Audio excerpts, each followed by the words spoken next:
You were listening to episode 179 of Game Deflators Podcast. My name's John, and I'm joined by Brian.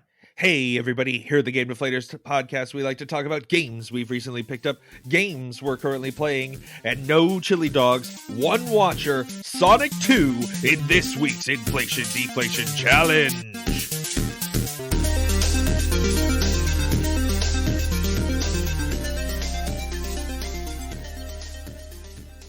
Dude, I'm actually pretty stoked to hear what you thought about Sonic. I unfortunately did not get to see it. My wife got a cold, and she pretty much was like, "We are not watching, or you're not watching Sonic 2 without me," because she liked the first one. And so I kind of, didn't have a chance to. She started getting sick on Sunday, so we record Saturday, so it's not like I had an opportunity.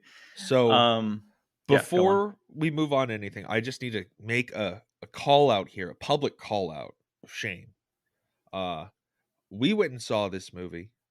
So we went to this place, The Look. Used to the be hell's Flick's that? Brew House. Oh, wait, Flick's Brewhouse in Chandler closed? Yeah, and now it's Okay. The Look. Interesting. My wife got raw chicken fingers. Really? Raw. How the hell do you make raw chicken fingers? Raw Like, chicken fingers. it's not a Dude, timer. I thought this place was sketch when I pulled up the menu. They had coconut chicken. Like coconut shrimp, Yeah, but chicken. but chicken. That's Yeah. a place that's just throwing shit at the wall and seeing what sticks. What'd they I'm- give you in for the raw chicken? They just comped it. Here's some free raw chicken. Yeah, and they were like, "Do you want something else?" And I'm like, "No." So, anyways, also they didn't have chili dogs on like a special menu thing. Back when Alamo was still open, and I saw Sonic 1 by myself, I had chili dogs, and they were awesome. So, just public call out: don't go to that place. Anyways, on with the rest of the episode, and I will only talk about the movie moving forward. I do have to call out, though, it kind of sucks that Flicks is closed down, and then also with Alamo turning into Majestic, that's also not very cool. So If you guys had Alamo where you live, it's a Texas movie dining concept with like lots of beer. It had so much attitude. It was so fun to be there, and now it's been replaced by Majestic, which is just boring. Well, it's been rebranded as Majestic. It's the same company that owns it. But it's got no like I don't want to be there. Like I wanted to go to Alamo because it was a fun place. Like all their pre-reel stuff was good. Mm-hmm. Yep. Yeah, dude, that's why I started going to Fat Cats. Maybe I'll go check that out. Yeah, dude, check out Fat Cats. I think you'll like it. It's been a better experience for me so far. And they have better deals, like $5 Tuesdays, and if you sign up for like $25 a year, it's $5 Mondays on tickets. Let us They know give you, your like- favorite movie going experience. Yep. All right. Getting into the week here, let's just cover what we're going to talk about. We're going to discuss subscriptions. Are they the future? I would say a lot of people agree. There is a report that future Xbox games might have ads. Oh, who called that a couple weeks ago? I wonder. And then China banning live streams of unapproved video games. Surprise, surprise. Ryan, what do we say about this? China gonna do what China gonna do, I guess. All right, cool. All right. And of course, you can find this episode on your favorite podcast application, the one that you're listening to now, as well as others. If you think the one you're listening to now sucks, you can give us a 5-star review, but try to give 6 if possible. You can find us on thegamedeflators.com. And then you can also find us at The Game Deflators on Instagram and Facebook, and Game Deflators on Twitter. That's a lot, dude. I should just pre-record that. I should. All right. Pickups. I didn't have too many. I got Oddworld on PS5, which, funny enough, is the topic of one of our articles this week. Yeah, that's an interesting one. Have you? What kind of history do you have with Oddworld? I mean, I played a little bit on like PlayStation 1 years ago, Yeah. but I didn't really dive in too much, like into Abe's Odyssey and all that stuff. Like I got this one because when I saw the trailer and everything, it looked pretty badass, and it was on sale. I got it for like $20. So I figured I had a gift card. Why not use it for Oddworld? It was the cheapest game there. Not to say that it was the cheapest game there because it's not good. Probably the cheapest game there because everyone got, on PlayStation Plus. Yeah. When I did. So, yeah, no real experience. So hopefully this isn't like a ton of tie-in to the older stuff. And just a net new experience for me to play some Oddworld and on PS5. Yeah, I've always been Interesting. very odd curious. Oh my god. I used to really be into Cat Icarus on YouTube. Shout out to him. He made some really great videos about Oddworld back in the day that got me really stoked on it. And the luscious Lauren Lanning, who is the director guy for those games. I think it's a really interesting world. I definitely would like to play the older ones and maybe play this one eventually, but I think it's going to be a game that I'm not going to be able to get through, you know? I just really don't see that being my kind of jam, unfortunately. Hey, well, it's there for New Games Resolution 2023. I do have them. Man, I don't even want to think about new games resolution. I'm having such a fun time just doing my own thing. Speaking of which, I have been playing Ocarina of Time. Have I gotten much farther? Not really. I'm in the with Azora right now, and I'm Are you jumping in in. Jabu Jabu? I actually just got in Jabu Jabu last night. That's as far as I've ever gotten. Really? Okay, so I'm about to surpass Ryan, which Yeah. honestly is not a very big feat right now Nope. in this game. Small feet. Small feat for sure. Yeah. So I got a guide that I've been following. So I'm like, all right, I just want to like get this game done. Like I'm seriously not having a blast so far. So based on this guide and where I am located, it says I am in chapter 5 and there's 14 chapters. So I'm about a third of the way through. Man, And that's actually there's no way. Like there's all kinds of other temples and stuff. yeah, I haven't gotten to the forest temple, the fire temple, the ice cavern, the water temple, the bottom of the well, shadow temple, spirit temple, and then Ganon's castle. Oh man. Okay. I guess that's it. Yeah. So I mean that's and like some of these things are like one of them says a timely appearance. Like I don't know exactly what that is, but it's like 3 things. Like it's very short. So inside Jabu Jabu is like the first or next like big area I'm supposed to be in, and then I move into like I guess Adult Link. Is that what happens after this? So I I guess. don't I don't remember. know. I was running around with the princess and I just never got out. Yeah. So no, I don't think he ever turns into an adult, does he? Yeah. I don't know, dude. Yeah, you go back and forth in time. Okay. Oh yeah, Ocarina of Time. That's Yep. right. I'm an idiot, dude. That's It the shows key you. word. It shows you how much like I've really cared about Zelda in the past. Like I've liked the Zelda franchise and everything about it, but I've just never kept up with the lore. You know. I mean, that's kind of the thing. Like sometimes as like a video game fan, like you could be a fan of like a franchise that you hardly interact with. Like, Yeah. Like Sonic. I've got a favorite Street Fighter character and I don't even play Street Fighter really. I played like the one that launched on the 3DS for like a month, maybe, Mm-hmm. you know? So Yeah. it's like and things like Zelda, like I haven't played hardly any of the Zeldas. And I played most of like the weird ones that, people had like a lot of backlash to. Yeah. And Well, I think it's a great series. I think some of this, dude, is just like this. Like I said, man, last week, this game was was so hyped for me over like decades, you could say. And now that I'm getting to it, I'm like, I prefer Wind Waker. Like Yeah. so Well, far. Wind Waker's like I think the best Zelda game. Well, one of them. It's fantastic. And so like, now I'm playing this game. I'm like, is it really that good? So far, not really. I mean, it's a Zelda game. What's funny is like the D&D campaign we're still doing for Avernus. Um, my players the other day, because the book is split up in like this fetch quest type of bullshit. It's like fetch quest, fetch quest, fetch quest. And so they called it the other day. They're like, "Are we playing Zelda but in hell?"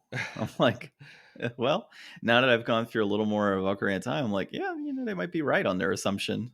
It's just constant fetch quests, constant lighting torches in circles. Like simple puzzles. I haven't had a challenging puzzle yet. I know the temples are generally going to be a little more challenging, but like it's I'm in a Jabu Jabu and there's like switches that I saved there because I started falling asleep. And yeah, there's like switches in one section I got to press. Like, okay, cool. I got to figure out that combination and then move forward. Like, is it that difficult? Not really. Like, every puzzle that I've come across so far has been just not, hard at all. And it's not See, saying, oh, well, he has a guide. Like, no, I'm using a yeah, guide to know like where I got to go next, not where to find crap. Like, I'm finding secret things all over the place without a guide. Like, yeah, that's not an issue. It's just more so because the map does an okay job of saying like where you got to go next, but it's not, like, would I have known to go right after Death Mountain or whatever to go directly to the Zora? Probably not. But like getting in that area, like I found everything I needed to find. I found where the Zora entrance would be because there's a giant stone. It says something about like royalty. I'm like, okay, Zelda's lullaby. Cool. Like easy enough. Like there's no challenge so far. yeah.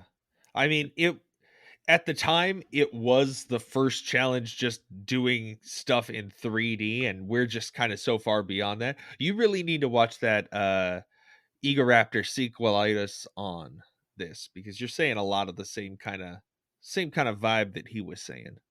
Nice. Maybe we should I have him feel on like and it's we a can just more vibe together. acceptable opinion these days.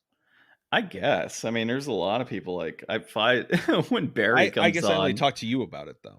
Yeah, when Barry comes on in a few weeks, because he'll be on with us the 7th, which should translate, I think, to the 9th for an episode. So he'll have a premium edition games update. If I say this to Barry, he's gonna be like, "What's wrong with you?" Like, No, Barry's I so know, I know. No, non-judgmental. I know. He'll give me shit, but yeah, he values people's opinions, but he'll give me shit. That's for sure. Yeah. But yeah, so hopefully I end up liking it, dude. I'm gonna keep mustering through it. Um, my big thing or the hurdle I've got right now is like I'm playing a lot of Apex Legends as well on the side. And it's not because I want to play Apex Legends over Ocarina of Time. I really do want to just beat Ocarina of Time, but it's because I have that puppy and I don't want to leave her locked up in a kennel the whole time because I don't trust her right now to not chew shit up because she's already destroyed like a controller of mine and some other stuff. So keeping her kenneled up is not going to help in the long run. So I have to keep her out and about and chewing on like things that she's supposed to chew on. And if I just go upstairs, which is where the N64 is to play Zelda, now I've got this puppy running around my house doing God knows what. Yeah. So there's only certain times, like I put her in bed at like 11, which gives me like an hour each night to play Zelda. And that's assuming I actually play an hour of Zelda each night because I don't have something else going on. Yeah. You So know, I think in the end of this, you'll appreciate it. I think maybe at this point, Ocarina of Time is not the one of the greatest games of all time, the way that like it's anybody can pick it up and just have like an absolute blast with it, but it might be like how like there's really good movies that are maybe challenging to watch, but on the other end of it, it gives you a better appreciation for, film and stuff in general. So maybe like as a classic now, it's one of those things that you kind of have to endure through more, and on the other end of it you can see, I see the foundations that everything was built upon. I guess, I mean, it just feels like bad graphics Zelda compared to some of the other Zelda games at this point. And, I've said this about Mario too. Like, Nintendo has this thing about recycling the same concept for decades now. And like, granted, with the original Mario's a side-scrolling style platforming, it wasn't. They recycled 3 titles basically, or really like 4 or 5 different titles, and then on the Wii, re-envisioned it with like a different type of graphic style. And then on the Wii U is where it really kind of transitioned into like the 3D land type of vibe where you're kind of running around. I mean, I guess you did have like Sunshine and 64 and all of that, but those were kind of anomalies in the overall formula of Mario. And now, as you look at it, Mario is just kind of it's the same experience every time. Now, I did love Odyssey. That was fantastic. I thought that was great. It had a lot of different elements going for it. But how do they recapture that, like in the next big Mario game? Yeah, I I can't don't wait to see know. what's next. Yeah, but that's the thing. Like, do I want to see what's next? Probably not, because is it just going to be like Odyssey 2 and you're just going to have different worlds of the exact same experience you had before? I guess that's what frustrates me now, man. Like, that's probably why I've gotten into more like new IPs and stuff over the years and why I kind of went over towards Sony Well, if they during were PlayStation. gonna if they were gonna do something like that, they wouldn't have come out with the Bowser's Fury thing. Like, I think that Bowser's Fury thing was more of an indication of, like, kind of the direction they're gonna go into, like, more of an open world all going and, like, really kind of get away from, like, having those very segmented areas, perhaps. I don't know. It Maybe. seemed like a good test ground. I mean, it's funny because I talk shit about this, but like I play, the Souls series games, and those are kind of, in a sense, the exact same concept over and over and over again. Although part of that's because I just love that challenging aspect of the game, and I love the open environments, and that's what's cool about it. But when it's Oh, like dude, you're when are you gonna get constantly, Elden Ring? I have Elden Ring, I just haven't started it. Well, when are you gonna get it? I bought Elden Ring on launch. No, when are you gonna get it? You don't get it yet, John. You don't get it. You're not playing it, so you don't get it. When are Oh, you gonna get it? I don't know. When I get good, when I get good at Zelda, I don't know. After Zelda? You gotta After beat Zelda, Zelda first? I got to beat Zelda first. That was my Okay. goal. I have to beat Zelda first, which is why I'm wanting to beat it so badly now because I want to get to Elden Ring. So, all right, enough about this. Apex Legends was the other thing I've been playing. Justin and I have been playing almost every few days here, in ranked arenas, which is always fun. And I had quite possibly the most hilarious Sentinel shot I've ever had. So we're playing in arenas against, it was like 3v2 or something like that. Or no, it was 3v1 actually. It was the funniest thing. And this Horizon that's on our team puts the Horizon lift, and I had a Sentinel of Iron Sight amped up with the shield cell. And so I'm flying up, I'm trying to aim, and then slowly, like, it fades away, and you just have my Wraith like closing in, and I just no scope with the Sentinel amped and headshot, one shot kill. It was the best kill I've ever had in Apex, dude. Did you Best record kill. it? Oh hell yeah, I recorded that. So it was so good. I actually put it on list on our YouTube channel. So Oh, I gotta I find should it. yeah, I should check that. Yeah, if you go on there, it's on there. It's pretty funny. I recorded the full, like, it's like a 5 minute match. And so this one person's just like trying to get away, and Justin and I are just slinging sentinels amped up. So funny, dude. And because it's the first 3 rounds, there's only up to blue shield. So if you hit him with an amp sentinel headshot, it's an instant kill right off the bat. So it's funny stuff. Noise. All right. What did you pick up this week? So I decided to do a thing that I considered kind of doing for New Games Resolution, and I was like, you know what? Now that the pressure's off, I can just do this for fun. I played Doom 1993, OG Doom, on Game Pass. Thank you, Game Pass. Um, I was going to play it just long enough to install new Doom and play that, and it got to the point where it was like, okay, you can play the game now, and we'll just keep downloading the rest of the game in the background, you know. Yeah. But it was so weird when I booted it up, like, it didn't load any of, like, the stuff properly. Like, everything was just, like, super red and everything was super black. Like, there was no, like, he was, like, looking at his hand, and I was just looking at this, like, super dark, like, couldn't see any texture or color or anything. So I was like, well, obviously when they say you could play it, they don't mean the whole thing. Hmm. So I wound up beating like the whole first chapter, act, release. I don't know. Like, Doom original is in like 3 parts, and they're each their own set of levels. So I played the um, first set, and I really dig it. It's actually really awesome. Like, for never having played it and like going back and playing older games that I just missed out on, I'm always shocked when it's like, holy hell, this is so fun and holds up so well. So I started playing through the second act, which is I think much harder. I'm playing on Hurt Me Plenty. So I think that's like either normal or hard. I'm not sure. And some of these Nice. levels are really challenging.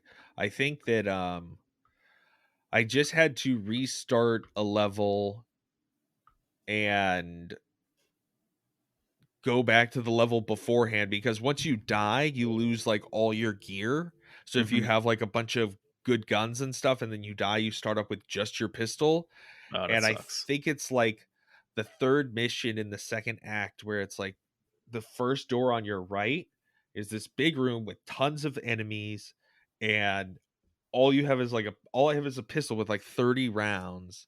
Damn. And there's a power up in there that's like berserk mode where you just like one hit punch dudes to death, but it doesn't stop you from taking damage. Yeah. So it's like I can either go in that room and try to perfectly do that, or I can try to go forward through the rest of the level with like 30 pistol shots. So I was like, screw this after dying a dozen times. And I just restarted the last level, and I'm going to try to finish that with a bunch of gear and then go in and wreck shop, hopefully. That should be good. Yeah. I've also been playing a lot of Pokemon Pinball Ruby and Sapphire on my Game Boy Flash cart, and that is super Yeah. fun. I was going to ask you about that. So, how does it remind you of like the old Pokemon pinball that you and I had played? I mean, it's got a lot more color and stuff going on with it. Like I remember it was weird, like evolving Pokemon and stuff, but like Mm-hmm. you got to just hit it into like this one slot at a certain timing, and then you can evolve, whichever Pokemon that you've caught.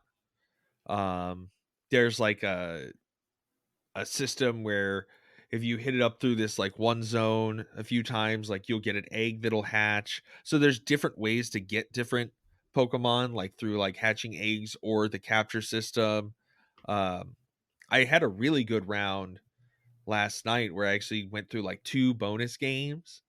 There's like little bonus games every so often.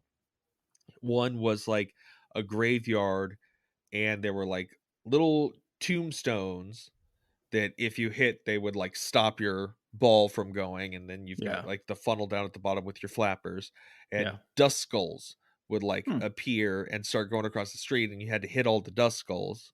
And Yeah. then once you hit enough of those, like a big Dusclops boss appears and starts slowly walking towards you, and you got to hit it, and it'll like do an attack that'll like capture your pinball and make it go away, and then you got to wait. And I felt like I kept going right up to like the timer ticking down, and I kept getting these things, and I was like, oh man, I'm on like a really good run, and I set Yeah. like a new high score, so that was good. It was fun. That's I, nice. I Yeah. like it. Sweet. Yeah, I never played that one. So, I'll have to give that a shot. You'll have to bring it over at some point Yeah, I'm so I can getting try it out. super antsy waiting for my play date now that people are like posting them. Oh yeah, you're gonna have we got to bring that over once you have it too. I don't know when I'm gonna be getting mine, because it's like I know that I'm in the first 20,000, and they got like their shipment of the first 20,000 in their like announcement they had made a while ago. But phase 1 is like the first 10,000, and then phase 2 is like the second. So it's like I'm in that second 10,000 phase. Gotcha. I don't know. It feels to me like you're part of some giant video game scam, Ryan. You're gonna Right. come out of this and you're gonna get like this plastic knockoff model of what would have been a video game console. Like, it's gonna be fantastic. No, I can't wait to see that thing and see what just how it works. It's gonna be interesting. Yeah, it's gonna be a ton of fun. I'm Yeah, really looking forward to it. I was thinking again about like, oh, maybe I'll try learning how to make a game or something stupid. we should make a Game Deflators video game for the Playdate. There we go. That'd be great. Like the whole thing is just picking up inflated and deflated balloons everywhere. It'll be Like that's your goal. an economy game. There you go. Yeah, Buying, selling, trading, building out a collection.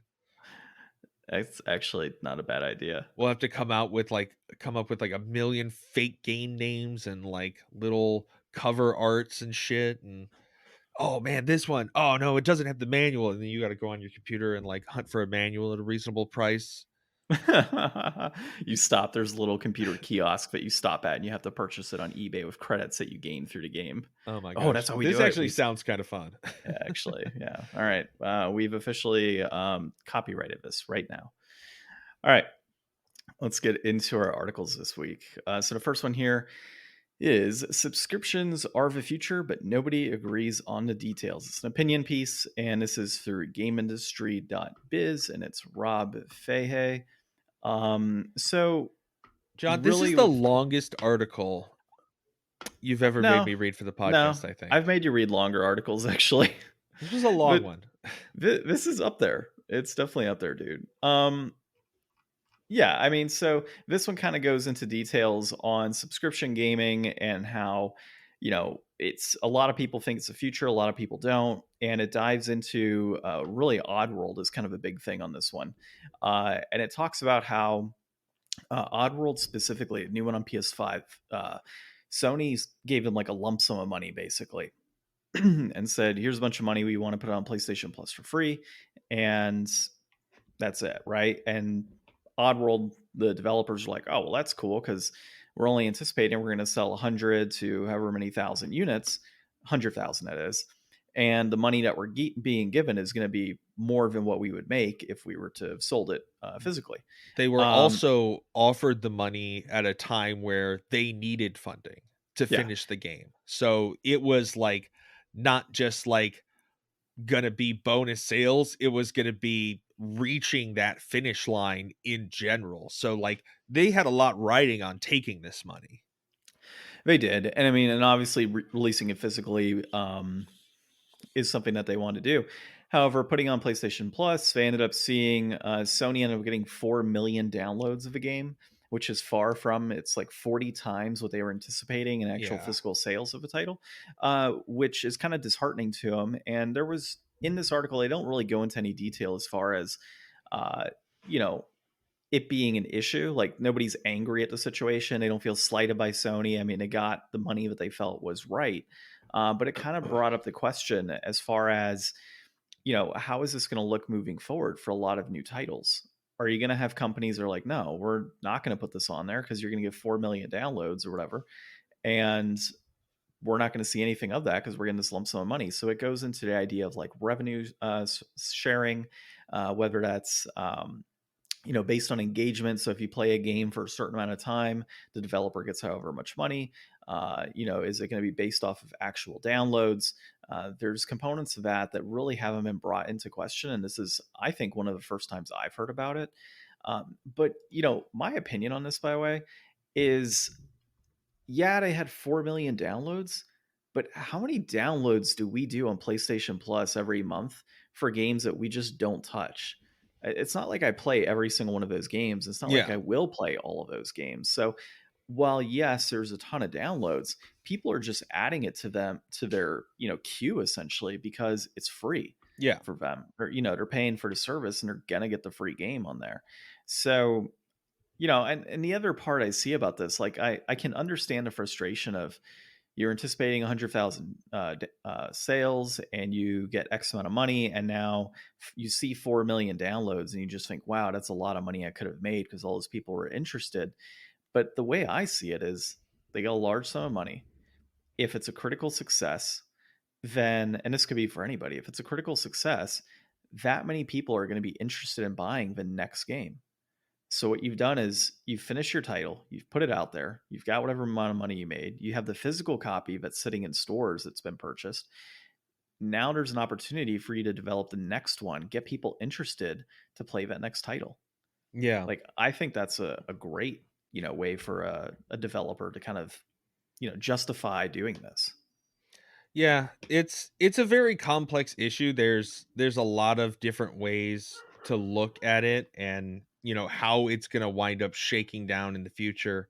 I think that, it's good that this game came out, that they were able to finish it, and it's also good that it did get that many downloads, because that means, even if all those people didn't play it, it got a lot broader exposure than it might have otherwise.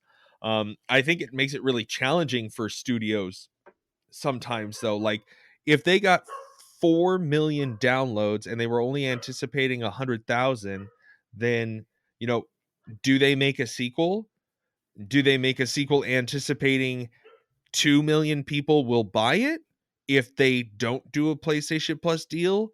Or would that be a huge investment and then they only return, like they anticipated before, like 100,000, or maybe, uh 200,000, whatever, some small number. So like how do you judge like the amount of people that come in and play those games for an hour, because I'm sure there's a lot of people who go out and buy physical copies of games and maybe only play it for an hour.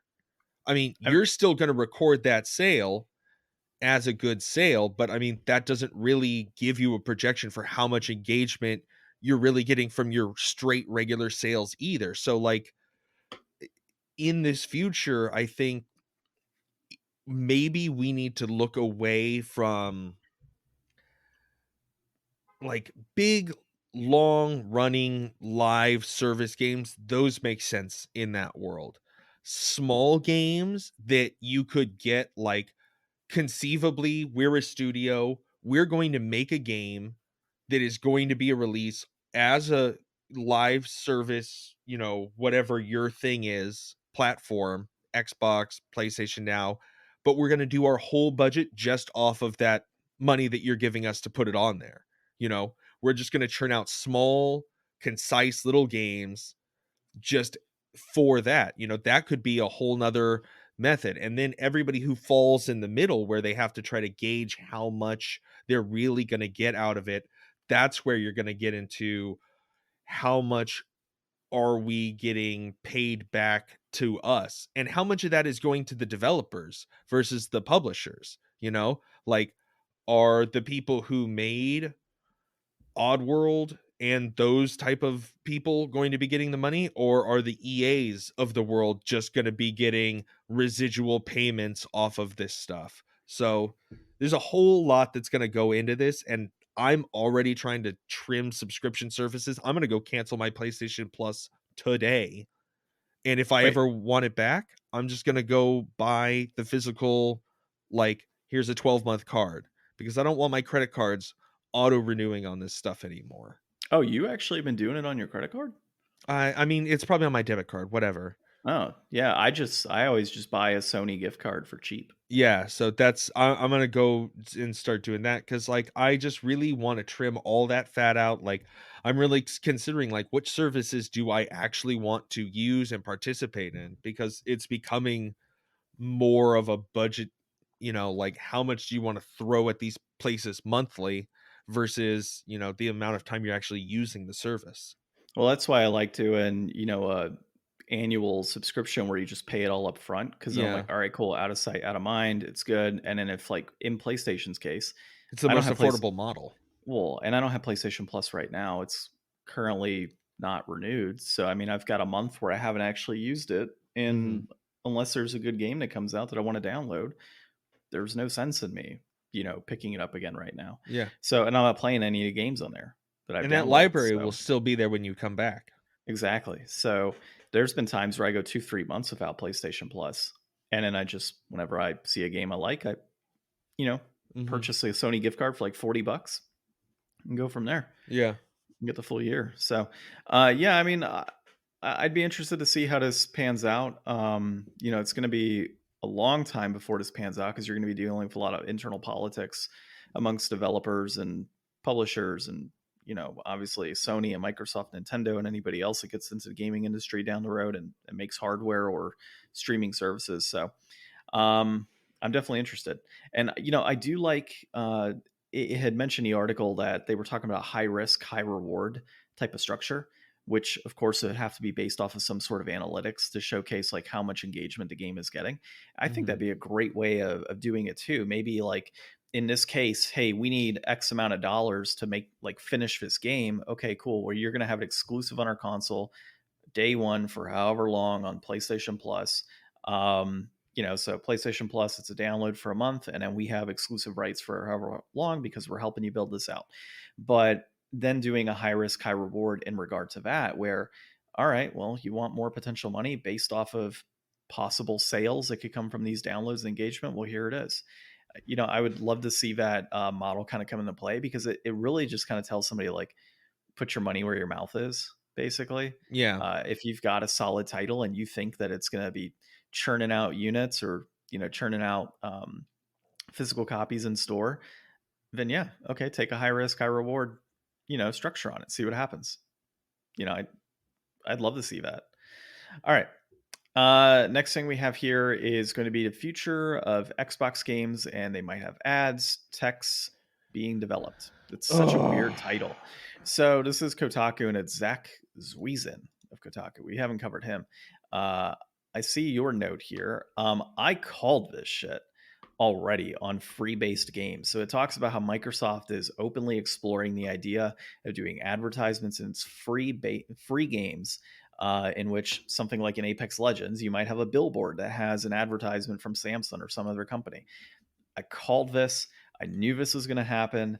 There's only one way to keep your prices low and put as many games as you can on your, on your service like this. It's going to happen, and it was bound to happen. it So sucks. I'm honestly though okay with this because it's not like, No. yeah, look, here's the thing, man. If I'm playing like Forza and there's a billboard for, Microsoft or some other type of service that's on there, um, that's fine because it's in game. It's natural. It's just like if I was playing a basketball game and you have like the billboards, or not billboards, but the signage around, or like in hockey where you have the signage around, or in a football stadium where you have signage in a football stadium. There's advertisements in all of these stadiums. How baseball games have had Coca-Cola and stuff in them for years. Dude, but So, like games already advertise themselves to you so much. Like when you log into Apex, like it's advertising itself to you already, and now it's going to stack even more BS. It's like there's a limit. Like when we wake up in our daily living regular lives, we don't consent to be advertised to. We just exist in the world and we just are advertised to all the time. Like there has to be an escape. Like books are really the only thing without ads in them, and I think they even do have ads in their sleeves and well, stuff. I mean, books Ryan, with ads are magazines. I was gonna say, I got to break it down to you. Some books actually have ads in them. Yeah, like I mean, not like in the middle of the page. It's like at the No, beginning or the no. end at least. But it's like, God, it's Well, it like when depends they on the book you're started, reading.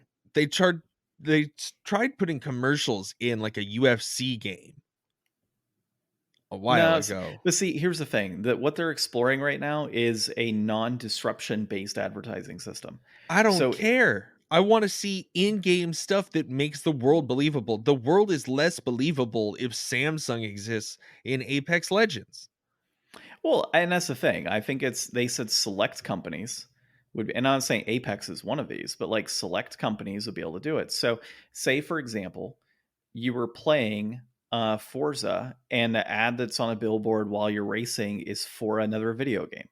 Like, is that not believable for that world because there's a video game being advertised on a billboard for a racing game? Or if you're playing what is it, Fortnite, and you happen to come across a billboard in the open world that's promoting Apex Legends or something else, like, I don't find that to be like I abnormal. I hardly think that they would advertise other games within games because they want to keep you in that space. And game companies aren't going to be advertising that way. Like it's going to be like Razer keyboards and bullshit.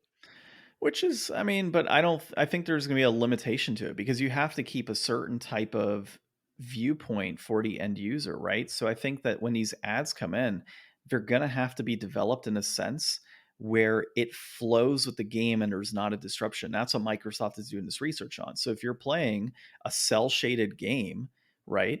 And there's an advertisement in your, and it's only free games. It's not like it's all games. So in your cell shaded free game, your ad is likely going to be a cell shaded style ad. Yeah, but you're being foolish if you think this would stay to free games. We thought that Oh, I know it's not. microtransactions would stay to free games, and that was not true. Like Oh, no, no, as no. soon I as this know. happens, like Uncharted 4, Drake's just gonna like, or I guess Uncharted 6, Drake's gonna be like, Coca-Cola, bitch.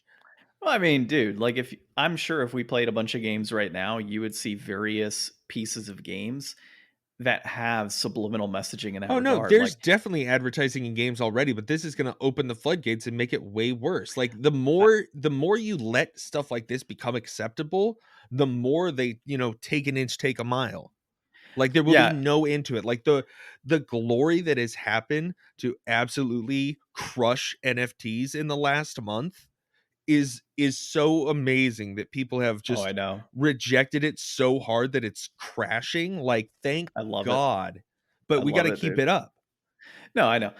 But here's dude, can I see this going into, like, full-blown games, like, years from now? Yeah, of course. Can I see it being a disruption where they're like, advertisement pops on screen? No, I don't see that happening. Do I see Nathan Drake popping open a can of Coke?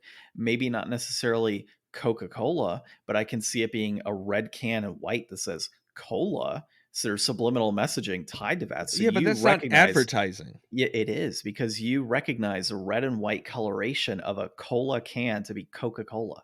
Well, yeah, That's but I mean, that's how people are gonna do it copyright neutral in their game anyways to just make it seem like a realistic world. Like, I'm sure they already have that in GTA, but, like, if well, GTA was full of, like, actual ads for real stuff, screw that wouldn't that. that wouldn't surprise me out GTA. That would flow though, because that's real world type stuff. Yeah, but the thing with GTA is that it's such a blown out, like, version of the world. It's like hyper capitalist and like super like crazy over the top ads with like funny stuff. Like, if that was dumbed down to reality, it would lose sight of that like mockery that it's making of it. Yeah, I get you. And I do see like going back to Nathan Drake of like a Coca-Cola can and hand type of deal. There's ways that like you can work with the company to say we're going to advertise your product, but it's going to be in such way. Can you provide us with the funds? Because it might not say Coca-Cola directly, but it might be in the same font style, in the same white and red, and have it exact same structures as cola. So you as the end user, you're not seeing it saying, "Oh, it's a Coca-Cola ad," but subliminally you think it's Coca-Cola. And there are ad dollars that go into that. So I can see stuff like that happening. And it's kind of in the same regard, if you think about it, whenever you go to a movie theater and they have like, you just hear the sound or whatever and the ice pouring over soda. They don't even have to say it's Coca-Cola. You just see the color of that drink and you immediately are like, I want to go get a drink and I want to have it with my popcorn. Like that's why they do that, man. It's to push those types of sales within the theater. I can see that being the exact same thing happening in gaming down the road. It might not necessarily be so in your face that it's like Samsung Galaxy S25 or whatever, like on a billboard, but you might have certain features that are typically going to be copyright infringement within the game itself that would automatically associate you to that product. They're going to have ads on billboards, and then you're not going to be able to platinum unless you go and you get the little bronze trophy that says view all billboards. Oh my god, dude. That would be the end of gaming. End of gaming if to finish a game you have to watch all advertisements. Just the one gold trophy. Watch all television ads within the GTA city of San Andreas. Yeah, dude, I don't have much else on this one. I like the fact that we talked about this the other day, and I brought this up, and I brought Yeah. this up several times now of advertisements being in gaming, and that it wouldn't surprise me if it came in because this is not a sustainable way to maintain your services. Man, this is a freaking bummer of an episode. I don't know, man. I'm having fun with it. Well, I know, All but right. these are all like bummer topics. This next one is a bummer too. Well, yeah. I mean, it is, but whatever. Because China going to be China, right? China gonna be China. Yeah, so China bans live streams of unapproved video games. PC Gamer Andy Chalk is one that reported on this one, and yeah, so they talk about just how what is it, Tencent? Is that the company out there? Yeah, Which is like Tencent. this, yeah, so giant Chinese conglomerate company that's like, here's a list of games that we're gonna allow and whatnot, and so yeah, basically the funniest part about this article is that they've banned like all of these live streams, but like the number one live stream game, which is not on the, list of allowed games was Elden Ring. So it's like people are still going around like the Chinese government to watch and play the things that they want to play, like Yeah. regardless of what happens. But what's scary about that is that it's not like here in the US where, sometimes just a fine or a slap on the hand, like there's probably heftier penalties tied to these types of things. Well, and not to Um, mention what it does to your social credit, I'm sure. yeah, exactly, which is even crazier in the long scheme of Scarier. things. And all of this is tied to that social credit system that you referenced. So, a lot of it is here's the banned games. We want everybody, when playing games, to be cordial to one another and not have any issues and show respect. And we don't want like nasty content that you're viewing, like all these things tied to games. Like they're basically tying video games to addiction and all these other crazy things that have been like, obviously, um, reviewed over the years by various political groups and just kind of cast aside as nonsense for so long. So it seems like they're taking a really heavy play on this. And going into the social credit aspect, uh, the kid that I played Apex Legends with last night that happened to be on my team, dude, that was the raunchiest person I've ever played a video game with. I'm not even going to repeat what was said, not by me, Please but don't. by this. Just the kid just would not shut up, dude. Just would not. Was he just one Lot of those 12-year-olds? Yeah, except it was like nasty stuff about like you sound like my grandpa. And then he started going into like things that a grandpa would do that were like super vulgar and disgusting. I'm like, you had a weird childhood, dude. Like, I don't know what happened to you, but I don't think those are things grandpas normally do to people. Check your And grandpa, people. yeah, check your grandpa, I guess. But yeah, it was pretty rough.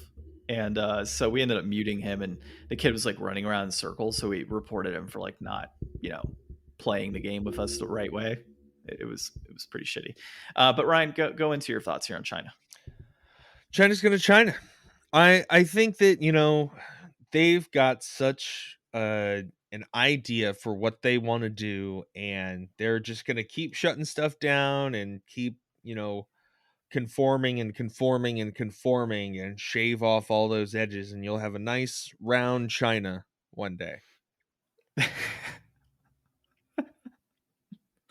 Yeah. They just want a whole bunch of people that all are exactly what they want. They're like people whose parents are like disappointed that their children became their own humans and not like the little robots they thought they were programming their whole childhood. Yeah. It's sad, and it's sad for the people who live there that they have to do all of this stuff to just play a video game because their government doesn't trust them to be autonomous individuals with their own minds. Well, if we weren't banned in China before, we sure are now. I think we are technically banned. They don't allow a lot of podcast episodes Yeah, over there. I can't imagine anybody in well, you know what? Hey, I don't want to throw that out there and block any potential audience. If you know, have any relation to anything in this realm, let us know. We appreciate fans all over the place. I can assure you, we have 0 downloads in China. Yeah. Lifetime, 0 downloads. But Is that the I don't know, government's fault? I don't know. I'm just saying. I don't know. It's not a Probably. coincidence. You know what you should do? You should tweet the Chinese government and say you should allow the Game Deflators to be downloaded in our country. We're talking about whether these games are worth your money or not. Like Yeah, we'll tell the like people what games they should be investing in I 20 think that years is ago. solid information that they could have their hands on. They're blocking us from allowing us to pass that news. Yeah. And Okay. we're not even talking about Elden Ring anyways. That's Yeah, in the exactly. past. Yeah. Until you get it. Oh my Until god, I dude. get it, I'm going to yeah. have to relive Elden Ring again through you. Like I haven't played it 3 weeks now. Damn, dude. You didn't beat it though. No. Dude, Oh, come on. John, who do you think you're talking to? you should have beat it. Like you could I have beat it already by beat now. one game this year. I met my quota. All right, before we get ourselves in trouble here, let's talk about our inflation deflation. So we didn't play an actual game this week. Let me So talk about the inflation this deflation, is John. a new segment, Ryan's Corner. Yeah, no, inflation deflation this week is gonna be Sonic the Hedgehog 2. Ryan watched it. I couldn't watch it as we talked about in the very first few minutes of this episode. So Ryan, lay it on us. What did you think? Okay. I No spoilers, by the way. Okay, I'll do my best. I really, really liked the first Sonic movie. I was blown away. I thought that it was much better than anything I could have anticipated it being. I wasn't sure how well they would follow up on it, but I think this is like one of the most fun movies I've seen in a long time. I really, really enjoyed it. All the performances are so good. Um, the new characters, Tails and Knuckles, are, I think, probably. I mean, I don't have a huge amount of Sonic stuff under my belt, not being a Sega person. So I think these are definitely my favorite iterations of all of these characters, for sure. Uh, Idris Elba as Knuckles absolutely kills it each and every time he opens his mouth. Yeah, he is so funny. He does this like very kind of Drax like Yeah. literal kind of thing. Um but he just sells it so well. And Tails is adorable and not annoying. Like, I feel like sometimes they try to make Tails like, oh, I'm super smart, but it kind of makes him just annoying.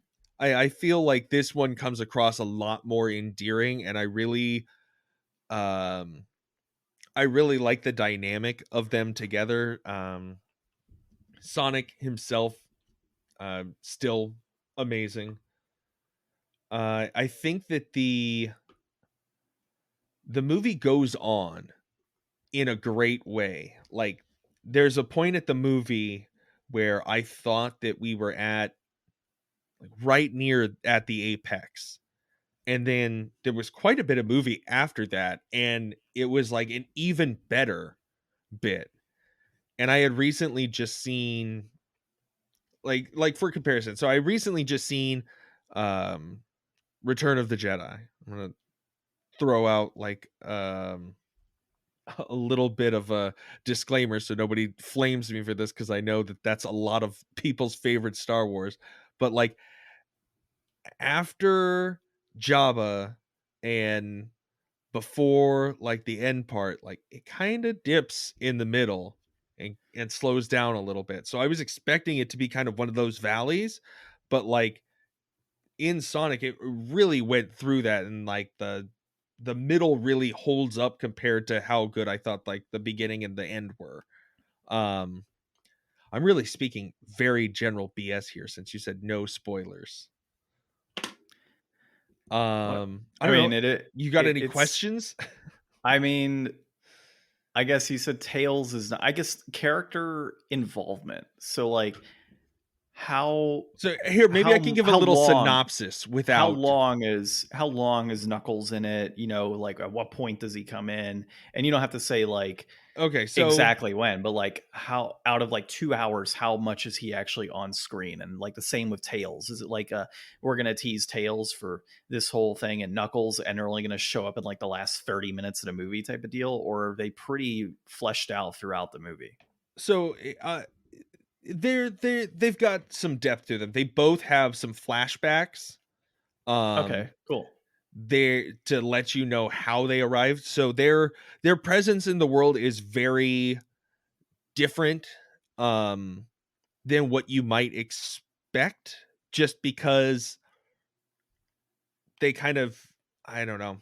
The whole long claw thing was weird. Like, long claw had never been a Sonic thing before, but like the whole thing like in the first movie with like using the rings to like teleport around and stuff, and how at the end of the first movie, they had gotten rid of Eggman and stuff. So it, of course, from like the trailers and stuff, Eggman is back. Jim Carrey absolutely slays.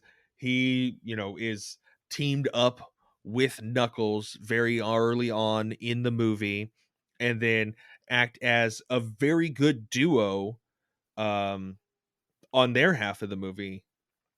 And there's a lot of adventure in this. So Sonic and Tails competing with Knuckles and Eggman to try to get a MacGuffin to do a thing, and then eventually clash at the end, and friendship. You can all kind of know where the movie's kind of gonna go, but the way that it gets there is really fun. I will say that all the stuff with James Marsden and all the people in the movie, um, Donut Lord, Mm-hmm. they're all wonderful too. So that whole B plot that's going on provided a lot of really funny parts in the movie, and I think holds up really well. I think that could have been very not good in both of these movies. Like you always think when they throw Sonic in with another thing that it's going to be bad because it traditionally has been. Like the most successful Sonic properties are the one where it's just Sonic, not like Sonic in the Arabian Nights or Sonic in like real world doing stuff with humans, you know? Yeah. So all that still goes together very well in this movie. Okay, so end of the day, what is your overall like thought on this movie? Like on a scale of 1 to 10, and then inflated or deflated? So this is definitely a movie that I would go have fun and see in theaters, because I think that going out to the movies can be a good experience, especially if it's a really fun movie. And I think that you'll leave the theater having laughed and having had a good time and enjoyed eating some crappy food, hopefully no raw chicken. I'm sorry, I did say I was not going to bring that up again. But yeah, go out, have a good time, pay the money to see this movie. If you really like it, I, I don't know. I don't buy DVDs or Blu-rays because everything streams somewhere, and I may or may not be paying for that service, I guess. I definitely think this is worth I don't know. Worth the price of admission? Yeah, worth the Okay. price of admission and dinner. All right, cool. Scale of 1 to 10. What do you think? Oh man, I don't like 1 to 10 stuff, but I would definitely say it's at least like an 8 or a 9, I think. Sweet. Yeah, Okay. I really Well, liked it. I think this is definitely the best video game movie that's probably ever been made, I think. I can't think of another one that I really, really enjoy. even above Sonic 1? Yeah, I definitely think like after I saw this one, I wanted to watch it again. And Okay. I've seen the first Sonic like 2 or 3 times because it is a fun rewatch. Yeah. This one is going to be wildly fun as a rewatch, and I think a lot of it has to do honestly with like I think Idris Elba and everybody, but especially Idris Elba just really Yeah. kills it. Nice. All right. Well, hopefully I can see it this week and get my thoughts on it. I won't go too deep into detail on mine because you did a pretty extensive discussion on it. But yeah, dude, I'm stoked to watch it for sure. So Go good see stuff. it. Yeah.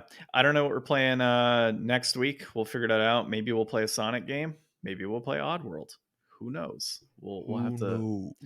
figure. I don't know. Maybe we could play the PS5 Oddworld game.